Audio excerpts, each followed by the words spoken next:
Stem cell transplant logo down ಮಾಡಿ ಸ್ವಲ್ಪ ಮುಂದೆ ಸಫಲವಾಗಿ ಒಂದು ಪೇಷಂಟ್ನ ಕ್ಯೂರ್ ಮಾಡಿರೋದು ಒಂದು ಸಂದರ್ಭ. ಅದರಲ್ಲಿ ಬಹಳ ಖುಷಿ ಪಡ್ತಾ ಇದೀವಿ ನಾವು.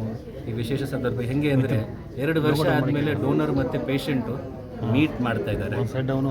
ಡೋನರ್ ಪೇಷಂಟ್ಗೆ ಗೊತ್ತಿಲ್ಲ, ಪೇಷಂಟ್ ಡೋನರ್ ಗೊತ್ತಿಲ್ಲ. ಸೊ ಈ ವಿಷಯ ನಾವು ಸೆಲೆಬ್ರೇಟ್ ಮಾಡ್ತಾ ಇದ್ದೀವಿ. ಅದು ಪೇಷಂಟ್ ಕ್ಯೂರ್ ಆಗಿದ್ದಾರೆ. ಈ ಥರ ಎಪ್ಲಾಸ್ಟಿಕ್ ಅನಿಮಿಯಾ ಅಂತ ಒಂದು ಮಾರಕ ಕಾಯಿಲೆಯಿಂದ ಅವ್ರಿಗೆ ಪೂರ್ಣ ರೂಪವಾಗಿ ಹುಷಾರಾಗಿದೆ. ಫ್ಯಾಮಿಲಿ ಮತ್ತು DKMS ಅಂತ ರಿಜಿಸ್ಟ್ರಿ, ಈ ರಿಜಿಸ್ಟ್ರಿನೇ ಸ್ಟೆಮ್ ಸೆಲ್ ಡೋನರ್ ಹುಡುಕೋದು ರಿಜಿಸ್ಟ್ರಿ. ಯಾರಿಗೆ ಟ್ರಾನ್ಸ್ಪ್ಲಾಂಟ್ ಮಾಡುವಾಗ ಡೋನರ್ ಸಿಗಲ್ಲ, ಆ ಸಿಚುವೇಷ್ನಲ್ಲಿ ಇವರು ಹೆಲ್ಪ್ ಮಾಡ್ತಾರೆ. ಸೊ ಇದರದ್ದು ಉದ್ದೇಶ ಏನಂದರೆ, ಇಂಡಿಯಾದಲ್ಲಿ stem cell donor registry representation ಬಹಳ ಕಡಿಮೆ ಇದೆ.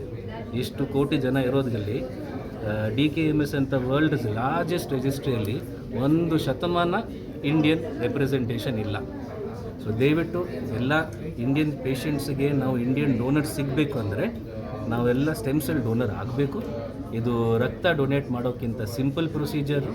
ಒಂದು ಚೀಕ್ ಸ್ವ್ಯಾಬ್ ಅಂದರೆ ಬಡ್ಸ್ ಥರ ಇರುತ್ತೆ, ಅದನ್ನು ನೀವು ಬಾಯಿಯಲ್ಲಿ ಹೀಗೆ ಚೀಕ್ ಸ್ವ್ಯಾಬ್ ಮಾಡಿ ಪೋಸ್ಟ್ ಮಾಡಿದರೆ ಅವರು ಅದನ್ನು ಅನಲೈಸ್ ಮಾಡಿ ನಿಮ್ಮದು ಯಾವ HLA ಹ್ಯಾಪ್ಲೋಟೈಪ್ ಅಂತ ಹೇಳ್ತೀವಿ ಅದು ನಾವು ಗೊತ್ತಾಗುತ್ತೆ. ಆ ಥರ HLA ಬೇರೆ ಯಾರಿಗಾದ್ರೂ ಹ್ಯಾಪ್ಲೋಟೈಪ್ ಮ್ಯಾಚ್ ಆಗುವಾಗ ನಾವು ಅವ್ರನ್ನ ಡೋನರ್ ಆಗಿ ಉಪಯೋಗಿಸ್ಬೋದು.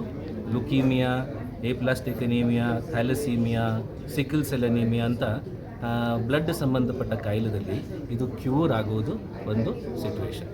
ಸೊ ಇದು ನೀವೆಲ್ಲ ಪ್ರೋತ್ಸಾಹನೆ ಮಾಡ್ಬೋದು ಎಲ್ಲರಿಗೆ. ಅವರು ಸ್ಟೆಮ್ ಸೆಲ್ ಡೋನರ್ ಆಗಿಬಿಟ್ಟು ಮುಂದಕ್ಕೆ ಬರಬೇಕು ಅಂತ. ಸರ್ ಇದು ನವಜಾತ ಶಿಶುವಿಂದ ಅಪ್ ಟು 60-65 ಫಿಟ್ನೆಸ್ ಮೇಲೆ ಮಾಡ್ತೀವಿ. Age is not the problem, fitness problem ಇರುತ್ತೆ. ಸರ್ ಬ್ಲಡ್ ಮತ್ತು ಬ್ಲಡ್ ಸ್ಟೆಮ್ಗೆ ಏನು ಡಿಫ್ರೆನ್ಸ್? ಸರ್ ಬ್ಲಡ್ ಅಂದರೆ ಪ್ರಾಡಕ್ಟು, ಬ್ಲಡ್ ಸ್ಟೆಮ್ ಸೆಲ್ ಅಂದರೆ ಫ್ಯಾಕ್ಟ್ರಿ. ಸೊ ಈ ಫ್ಯಾಕ್ಟ್ರಿ ಮದರ್ ಅಂತ ಅಂದ್ಕೊಳ್ಳಿ, ಅವ್ನ ಮಕ್ಕಳು ಮಾಡೋಗ್ತಾರೆ.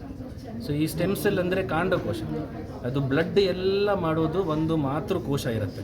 ಅದೇ ಈ ಕೆಂಪು ರಕ್ತ, ಬಿಳಿ ರಕ್ತ, ಪ್ಲೇಟ್ಲೆಟ್ ಮಾಡೋದು, ಅರ್ಥ ಆಯ್ತಲ್ಲ? ಸೊ ಇವೆಲ್ಲ ಪ್ರಾಡಕ್ಟ್, ಇದು ಫ್ಯಾಕ್ಟ್ರಿ. ಸೊ ಈ ಸ್ಟೆಮ್ ಸೆಲ್ ಇಲ್ಲ ಅಂದರೆ ಇವೆಲ್ಲ ಬರಲ್ಲ, ಅರ್ಥ ಆಯ್ತಲ್ಲ? ಸ್ಟೆಮ್ ಸೆಲ್ ಇದ್ರೇ ಕೆಂಪು, ಬಿಳಿ, ಪ್ಲೇಟ್ಲೆಟ್ ಬರುತ್ತೆ. ಸೊ ಅವೇ ಇಲ್ಲ ಅಂದರೆ ಒಂದೊಂದು ಕೋಶಕ್ಕೆ ಕಮ್ಮಿ ಆಗುವಾಗ, ರಕ್ತಹೀನತೆ ಇರುವಾಗ ಅದಕ್ಕೆ ಸ್ಪೆಸಿಫಿಕ್ ಪ್ರಾಬ್ಲಮ್ ಬರುತ್ತೆ. ಕೆಂಪು ರಕ್ತ ಇಲ್ಲಂದ್ರೆ ಸುಸ್ತಾಗೋದು, ಪ್ಲೇಟ್ಲೆಟ್ ಇಲ್ಲಂದ್ರೆ ಬ್ಲೀಡಿಂಗ್ ಆಗೋದು, ಶ್ವೇತಕೋಶ ಇಲ್ಲಂದ್ರೆ ಬಿಟ್ಟು ಇನ್ಫೆಕ್ಷನ್ ಬರೋದು. ಸೊ ಇದು ಡಿಫ್ರೆನ್ಸ್.